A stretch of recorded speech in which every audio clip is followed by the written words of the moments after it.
భారీ వర్షాల నేపథ్యంలో భీర్పూర్ మండలం గోదావరి పరివాహక ప్రాంత గ్రామాల ప్రజలను ఉద్దేశించి టెలికాన్ఫరెన్స్ లో శాసనసభ్యులు డాక్టర్ సంజయ్ కుమార్ మాట్లాడి వరద ప్రమాదంపై ముందు జాగ్రత్తలపై తగు సూచనలు జారీ చేశారు. భీర్పూర్ మండల గోదావరి ఒడ్డుకున్న గ్రామాలు రంగసాగర్ కావచ్చు, కమ్మనూరు, చిన్నకొల్వాయి, చిత్రవేణిగూడెం, అదేవిధంగా తాళధర్మారం, రేకులపల్లె, కొల్వాయి గ్రామస్తులందరికీ కూడా ఒక సూచన.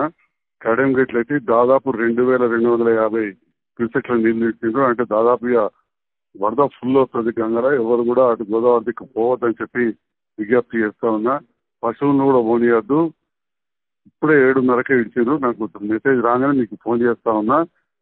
మీరు ఎందుకంటే ఇప్పుడు ఊర్లో అందరు ఫోన్లు ఎత్తారు, కొంతమంది ఎత్తారు. మిగతా వాళ్ళకు కూడా తెలియాలి. ఒకరికొకరు వేరొకరి సంఘాలకు మీ వాట్సాప్ గ్రూప్లలో మెసేజ్ పెట్టాల్సిన కోరుతున్నా.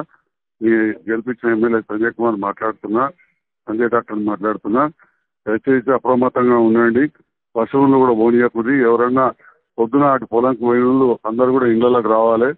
అదేవిధంగా వర్షాలు పడుతున్నాయి కాబట్టి పాత పాడుపడ్డ ఇళ్లలో కొంచెం ఉన్నవాళ్ళు వేరే దిక్కు షెల్టర్లకు, స్కూళ్ళకు అక్కడ పోవాల్సింది ఎవడో కోరుతున్నా. అందరికీ నమస్కారం.